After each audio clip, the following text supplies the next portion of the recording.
budget officer confirmed what most Canadians already know, which is homelessness has increased 38% despite them promising to end it. But wait, it gets worse.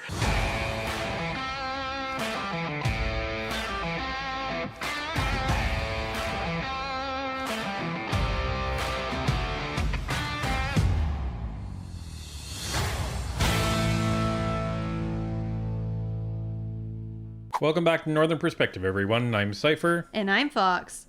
You've asked us many times, who the heck is still voting for Trudeau?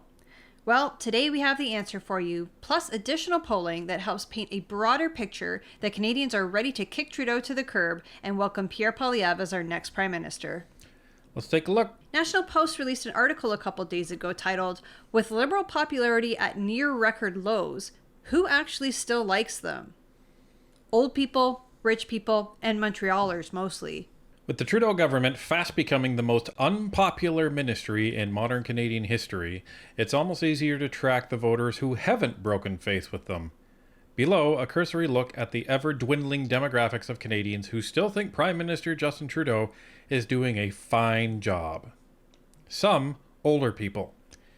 If the next election was decided entirely by senior citizens, the Conservatives would still be poised to win. However, this is one of the only electoral scenarios in which the Trudeau government would still be competitive.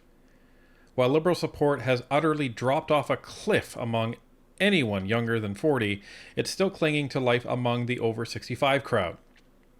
In the immediate wake of the Liberals' new budget promising, quote, generational fairness, an April 24th Angus Reid Institute survey found that its only apparent effect was to scare away youth votes faster. Canadians under 40 do not appear to be picking up what the Liberals are throwing down, end quote, read an analysis. The result is that the Liberals' strongest constituency by far is voters over 55. That April 24th Angus Reid Institute survey found the Liberals clinging on to 30% of the 55-plus vote compared to an ignominious 12% of the 18 to 40 cohort. So as you can see here, this is the data from, or at least some of the data from the Angus Reid survey. And the title of this chart is Federal Vote Intent by Age. The sample size you can see was 2,643 Canadians. And below each of the bars, it shows the number of people that have been broken down by age group. So between 18 to 34, there was 510 people. 37% of them are voting for the Conservatives, 12% for Trudeau, 36% for the NDP, and the rest are scattered throughout the rest of the parties. Now we look at the 55 plus category that the article mentioned. 43% are still voting for the Conservatives. 30% are voting for Trudeau. Now this is an interesting indicator because, again, Trudeau won the original election back in 2015 by the young people. And if you look at the young people now, they have abandoned him.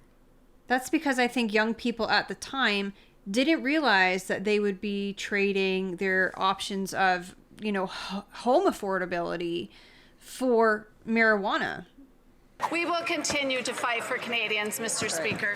Mr. Speaker, maybe that minister needs to fight for Canadians by actually listening to them and talking to them. Because after 9 years of that Liberal NDP Prime Minister, things have never been worse. Canadians are more hungry and they're homeless. The parliamentary budget officer confirmed what most Canadians already know, which is homelessness has increased 38% despite them promising to end it. But wait, it gets worse. From the front page of the Toronto Star, City to prioritize larger homeless encampments in new strategy as number of tents cities grow citywide. When did the Prime Minister simply give up and say, you know what? A tent is good enough? I bet if you asked a lot of them who voted for Trudeau back in 2015, if they would have, had they known the damage that he would cause, my guess is that a vast majority would have said, no, I would have voted for Harper. So let's take a look at the next demographic. Rich people. Tech bros certainly aren't happy with the Liberal Party of late, giving their recent hike to the capital gains tax. But in general, the more money you have, the more likely you are to check your ballot for the Trudeau Liberals. In March, the Angus Reid Institute had respondents rate their level of economic stress and then indicate who they plan to vote for. The only category in which the Liberals captured a plurality was among the thriving cohort, who backed the Liberals by 30%. The struggling, by contrast, gave the Liberals just 15% to the blowout 50% support for the Tories. Now, isn't that interesting? Because, again, you can see the chart down below. The Liberals have been literally straining the last 2 years to put in all of these programs to help capture the quote-unquote struggling demographics in Canada. So this poll just shows that Canadians aren't buying what they're selling. Not in the least. Well, and I find it interesting that the Liberals are constantly going on about, the rich must pay their fair share, but the rich are the ones that are voting for the Liberals the most. Now, would you vote for somebody who is making you pay more in taxes? Probably not. So why are the rich so attracted to the Liberals? I don't think it's because the Liberals are making them pay their fair share. Right? It's probably because the rich know that they're not going to be paying their quote-unquote fair share because they're going to be using tax loopholes to get out of these schemes that the Liberals are throwing at them. So what do they care? Right? What they're seeing is the Liberals are throwing tons of money at foreign investments. So maybe that means that the rich are actually getting in on that and correspondingly investing in the same companies that they're actually bringing in. Who knows? It may also depend on the company as well. So we found another relatively new polling firm called Relay Strategies, and they've been doing some more deep dive metrics in terms of their polling on the differences between the Liberals and the Conservatives and the NDP, but more specifically the differences in terms of the perception of Justin Trudeau and Pierre Poilievre. So this is a really interesting one that Fox found, and I think it's really telling. So let's take a look. So this is a poll where they gave respondents a bunch of words and they asked them, what word would you associate with the leader? And they scored it, and this is how it came out.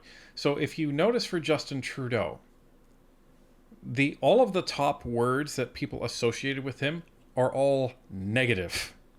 And in this survey, 1,555 individuals were questioned, and they were told that they could pick as many attributes as they felt applied to Justin Trudeau.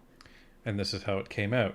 So notice the top two: poor judgment, arrogant. And unethical in a close third. Right? And then dangerous right behind that, condescending, divisive, typical politician, inexperienced, risky.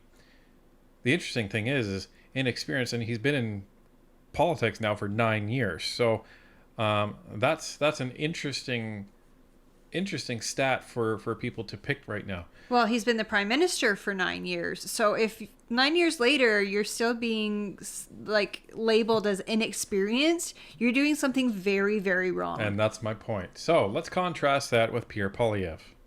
So Pierre is more balanced, but the top two that you see for him are smart and hardworking. Now, smart for Justin Trudeau is way down, about halfway. Now, hardworking, let's see where that is for Trudeau. It's in the bottom 40%. So, given the amount of vacations that this guy takes and time off that he takes, I'm not surprised that the perception of him is not really hardworking. Well, the value is less than half of what people rated Pierre. Right. Now, we get to Pierre's first negative attribute, arrogant. So, I can see why people would have that perception of him. It depends. Are you only seeing him in question period? Have you only seen him in committee? Because I can see why they may actually have that impression of him. Qualified, that's an interesting one because he's been in politics basically almost his entire adult life. Aggressive. Now, aggressive isn't necessarily a bad thing. It depends on how you view it. I don't necessarily view it as a bad thing in the right situation. Now, the three next attributes, I think, are a testament to Pierre's public relations team. Family values, well-intentioned, and cares about people like you. Because what did Pierre spend all last summer doing? Going around Canada, hosting rallies, and literally meeting Canadians. He stood there for at least 2.5, 3 hours at the rally that we were at, and there were still people behind us. So, and you know, I've heard that he conducts all of his rallies in that manner. So it's important to him to stay and meet each and every single person that comes out to support him. Well, and it also goes to show that, you know, the family value stat, he has spent a lot of time and a lot of money on his PR strategy, especially with these ads that go out, to really show Canadians how much of a family guy he actually is. So what we can see is that the way he has branded himself and attempted to brand himself, it's working. It's resonating with Canadians. And that's a good thing.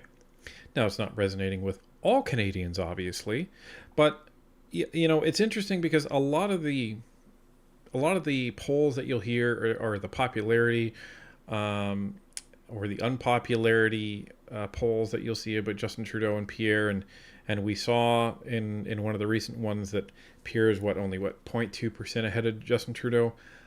I'm really wondering if most of the people that are voting him as a negative haven't met him and haven't seen him at these rallies and haven't been paying attention as close to what he's been doing and what his messaging is as the rest of us. That's what I'm willing to bet. Because based on, you know, what we can see so far, Pierre seems to be a man of his word.